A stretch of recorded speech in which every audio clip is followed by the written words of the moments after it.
Hello दोस्तों, आज का वीडियो बहुत ही खास होने वाला है। कन्हैया कुमार और अंजना ओम कश्यप के बीच का वीडियो है दोस्तों। वीडियो आपको थोड़ा सा भी अच्छा लगे तो लाइक कर देना और चैनल को सब्सक्राइब कर देना। तो चलिए शुरू करते हैं वीडियो को। अंजना जी आज निष्पक्ष हैं और आज हमको मौका आज निष्पक्ष नहीं, हम लोग सदा निष्पक्ष हैं। निष्पक्ष हैं, हाँ, माफ रेवंत रेड्डी सीएम बने जी। और आपके युवा नेता वहां पर वो हालांकि एबीवीपी से शुरुआत की थी, उन्होंने गौ पूजा करते हुए वो वोटिंग वाले दिन गए और ये किए। कांग्रेस के जो रीजनल लीडर्स हैं वो सॉफ्ट हिंदुत्व को अपना रहे हैं, क्योंकि बीजेपी हिंदुत्व, राष्ट्रवाद और अब तमाम जितनी भी स्कीम्स हैं, चाहे वो लाडली बहना स्कीम हो, 450 में सिलेंडर हो, ये तीनों को मिलाकर जनता के बीच में पहुंच रही है। तो आपके क्षेत्रीय नेता सॉफ्ट हिंदुत्व को, चाहे वहां पर हनुमान जी का मंदिर बनाना हो कमलनाथ जी का, या फिर एक यात्रा हनुमान जी के लिए निकालनी हो, या फिर धीरेन्द्र शास्त्री के कदमों में जाकर ये कहना हो कि हिंदू राष्ट्र होना चाहिए, क्या कांग्रेस के लिए भी ये एक बड़ा मैसेजिंग है कि अल्टीमेटली आपको ये कॉकटेल अब इंडिया में बनाना पड़ेगा? Hindu majoritarianism is to stay. देखिए, आप मैंने इस देश की आध्यात्मिक परंपरा को कॉकटेल कह रहे हैं, ये तो ठीक बात नहीं है। इस देश में ज़्यादातर लोग हिंदू हैं, हिंदू रीति रिवाज को मानते हैं। यहाँ ही हम लोग 3 लोग बैठे हुए हैं, तो क्या प्रैक्टिस करते हैं उसको छोड़ दीजिए, लेकिन सबके नाम से ही पता चल रहा है कि हिंदू हैं। मेरा तो नाम कन्हैया है, आपका अंजना है, अंजनी पुत्र पवन सुत नामा। तो कहने का पॉइंट ये है कि जब आप इसको एक राजनीतिक दल या विचारधारा से जोड़ते हैं तो उसमें एक फ़र्क होता है।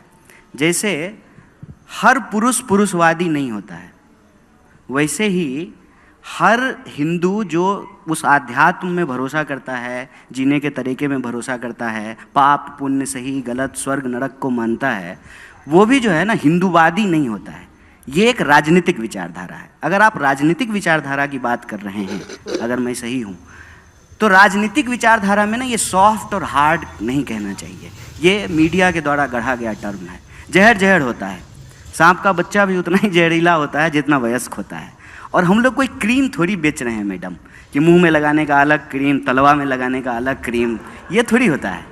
एक राजनीतिक विचारधारा है वो, और वो राजनीतिक विचारधारा जिसको आपने कहा कि हिंदुत्ववादी, उसको बीजेपी रिप्रेजेंट करती है।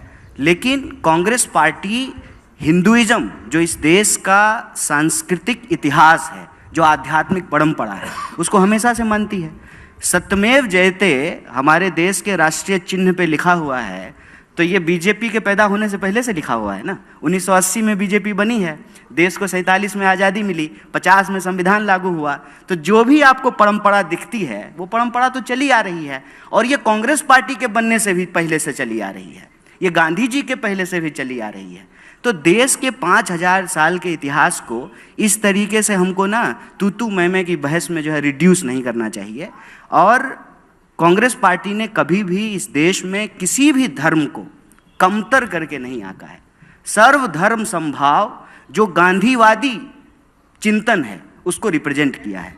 रघुपति राघव राजा राम, पतित पावन सीताराम, ईश्वर अल्लाह तेरो नाम, सबको सन्मति दे भगवान। हम सुखी, संसार सुखी तो हम सुखी। ये भारतीय चिंतन परंपरा है। मेरे ख्याल से उसको कॉकटेल आपको नहीं कहना चाहिए, ये शब्द नहीं कहना चाहिए आपको। और राजनीतिक जीत के लिए हम कहते हैं कि रणनीति जब हम बना रहे हों तो एक बात का खास ध्यान रखना चाहिए कि कीचड़ से कीचड़ को नहीं साफ किया जाता है।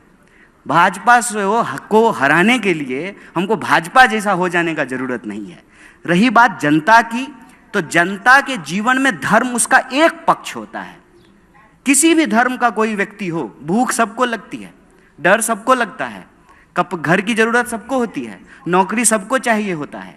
ये जो एक नया सगुफा आज के दिन में छोड़ा गया है ना, कि अपना सीना मत देखो, पेट और पीठ जो है ना दोनों सटक करके एक हो गए हैं। प्रधानमंत्री का सीना नाप रहे हैं, आसपास जो घटनाएं घट रही हैं उसको नहीं देखेंगे। नाली में ढक्कन नहीं है वो नहीं देख रहे हैं, स्कूल में टीचर नहीं है वो नहीं देख रहे हैं, सड़कें नहीं बनी है, अनाज जो है लोगों को खाने के लिए नहीं मिल रहा है, लोग भूख से सो रहे हैं। पढ़ने लिखने के बावजूद, अंजना जी बधाई हो आपको, आप जो है जामिया से पढ़ करके इतने बड़े चैनल में इतनी बड़ी एंकर बन गई।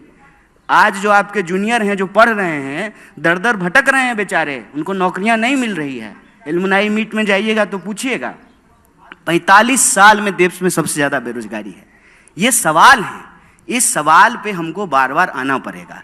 अलग बात है कि जो पवन जी थोड़ा तल्ख हो जा रहे हैं, लेकिन उनका रंज इसी बात से है। आपने कहा ना कि हम ऑब्सेस्ड हो रहे हैं पवन जी हमसे, आपसे ऑब्सेस्ड नहीं हो रहे हैं। सवाल ये है कि मीडिया के बारे में आज तक हम लोग यही जानते समझते आए थे कि मीडिया निष्पक्ष होता है।